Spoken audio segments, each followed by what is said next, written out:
Hello students, এই Moumita ma'am. আশা করি তোমরা সকলেই খুব ভালো আছো। Welcome back to our channel.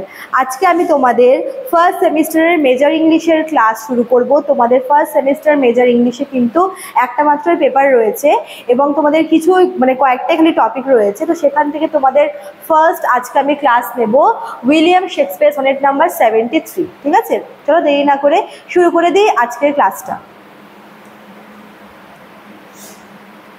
দেখো 154 সনেটের মধ্যে কিন্তু মাত্র সনেট 73টা তোমাদের সিলেবাসে প্রোভাইড করা আছে শেক্সপিয়ারের।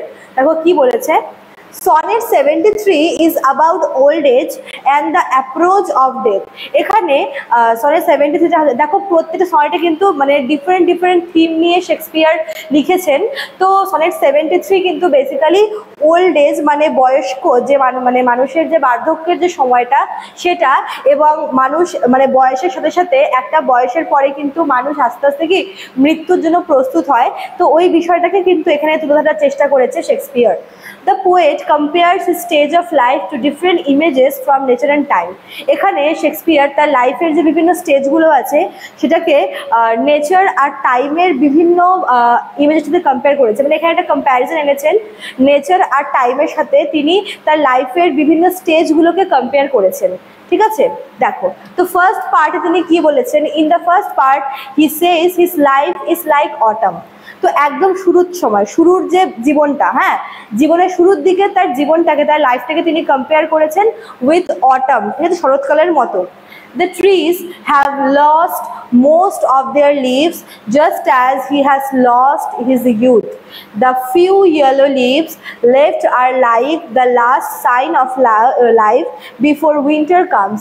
কেন এখানে অটামের সঙ্গে কেন তিনি তার লাইফটা কম্পেয়ার করেছেন, ফার্স্ট লাইফটা?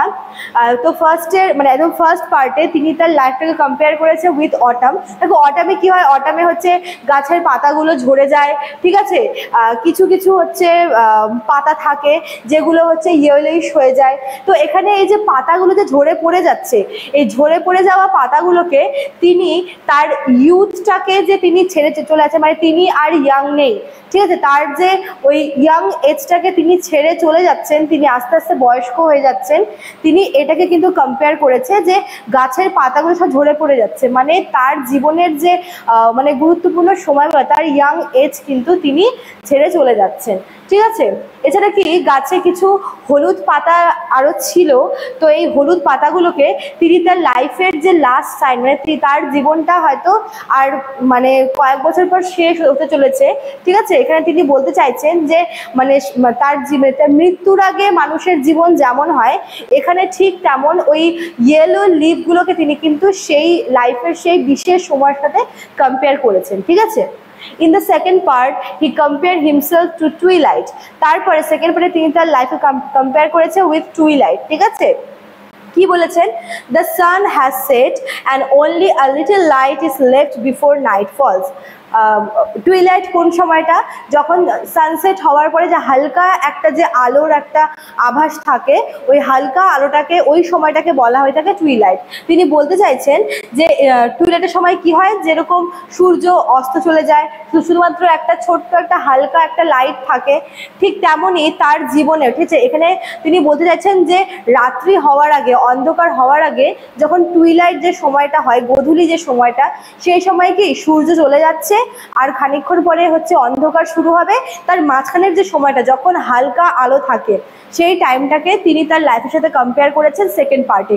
তিনি বলছেন যে এখানে দেখো নাইট রাত শুরু হওয়ার আগে, অন্ধকার শুরু হওয়ার আগে, এখানে অন্ধকার বা নাইট তিনি ডেথ বা মৃত্যুর সঙ্গে কম্পেয়ার করেছেন when life's day is finally over। তিনি বলতে চাইছেন যে তার জীবনের যে সূর্য সেটা চলে যাচ্ছে অস্ত, সেটা হচ্ছে সেট হচ্ছে, তার জীবনের যে সূর্য তার লাইফটা কি আস্তে আস্তে থেমে যাচ্ছে, তার জীবনটা আস্তে আস্তে শেষ হয়ে যাচ্ছে এবং সে অন্ধকার মৃত্যুর দিকে চলে যাচ্ছে। ঠিক আছে, আচ্ছা, তারপর দেখো third part, In the third part he says he is like a fire that is burning out. Last পার্টে বা থার্ড পার্টে তিনি বলতে চেয়েছেন যে তার লাইফটা হচ্ছে ফায়ার, মানে আগুনের মতো। Once the fire was strong but now it has only a small glow left.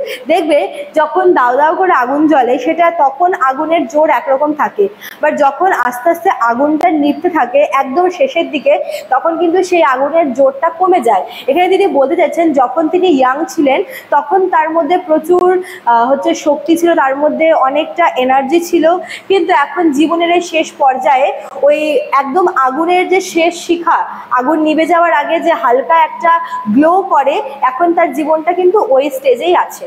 ঠিক আছে, the ashes of the fire are like his body which will soon be taken by death. এখানে তিনি বলতে চাইছে যে ওই মানে আগুনটা নিভে যে ছাইটা হচ্ছে, যে অ্যাশেসগুলো হচ্ছে আগুনের, সেই অ্যাশেসগুলো তিনি সেই ছাইগুলোকে, ওই আগুনের ছাইগুলোকে তিনি কম্পেয়ার করেছেন নিজের বডির সাথে, কারণ এখন তার বডি গিভ আপ করতে চাইছে, কেননা বডি থেকে সোল বেরিয়ে চলে যাবে। তিনি বলতে চাইছেন এখানে যে খুব তাড়াতাড়ি মৃত্যু এসে, হ্যাঁ ডেথ এসে তার বডি থেকে ওই তার সোলটাকে বের করে নিয়ে চলে যাবে এবং তিনি মৃত্যুর মুখে ঢলে পড়বেন। At the end, the poet says that because of this awareness of death, love becomes stronger.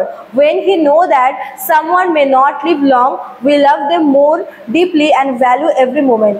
তিনি লাস্টে একটা খুব সুন্দর কথা বলেছেন যে মানুষ যখন এই বিষয়টা বুঝতে পারে যে হয়তো তার কাছে বেশি সময় নেই, বা যখন মানুষের মধ্যে এই ভাবনাটা আসে যে আমাদের জীবন কিন্তু খুব একটা দীর্ঘ নয়, জীবন লাইফ ইজ টু শর্ট, তখন কিন্তু মানুষ তার জীবনের কদর করতে পারে, তার জীবনের সঙ্গে জড়িয়ে থাকা মানুষগুলোর কদর করতে পারে, সম্পর্কগুলোর কদর বোঝে।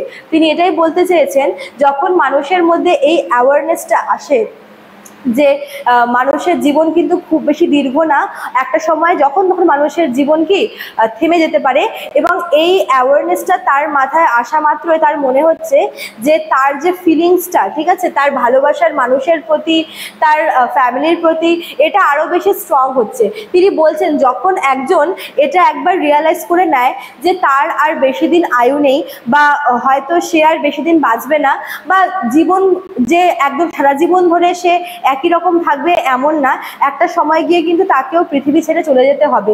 যখনই এই অ্যাওয়ারনেসটা কারোর মাথায় আসে তখন কিন্তু সে তার চারিপাশের মানুষদেরকে আরও বেশি কেয়ার করে, আরও বেশি ভালোবাসে। ঠিক আছে, The sonnet teaches about the beauty of love in the face of time and modernity. তিনি এখানে অ্যাকচুয়ালি এটাই বলতে চাইছেন যে ভালোবাসা বা এই যে মানুষের জীবন, ঠিক আছে, মানুষ তার জীবনে অনেক কিছু করে নেয়, মানুষ সম্পর্কে জড়ায়, মানে অনেক কিছু করে নিতে পারে এই ছোট্ট জীবনে, কিন্তু যাই হোক না কেন, সে মানুষের সৌন্দর্য হোক, মানুষের ভালোবাসা হোক, ফিলিংস হোক, মানুষের সমস্ত কাজকর্ম কিন্তু মৃত্যু আর সময় এই দুটোর কাছে খুবই ছোট। ঠিক আছে, তো এই ছিল তোমাদের আজকের ক্লাসটা সনেট 73 উইলিয়াম শেক্সপিয়ার। তোমাদের একটা টপিক আমি কমপ্লিট করিয়ে দিলাম, তোমাদের নেক্সট ক্লাসে আমি আরেকটা টপিক নিয়ে ডিসকাস করবো। ঠিক আছে, আর যারা ভাবছো আমাদের কাছে অনলাইনে পড়বে তারা আমাদের অফিসিয়াল নাম্বারে কন্ট্যাক্ট করে নিতে পারো। আমাদের অফিসিয়াল নাম্বার দেখো দেওয়া আছে এখানে লাস্টে, এবং তোমাদের কিন্তু ফার্স্ট সেমিস্টারের কোর্স ফি এখানে প্রোভাইড করা আছে 599। এতে করে তোমরা কিন্তু অনলাইন ক্লাসেস পেয়ে যাবে, নোট সাজেশন সবই পেয়ে যাবে। চলো আজকে এতটুকুই থাকলো, দেখা হচ্ছে নেক্সট ক্লাসে। Thank you.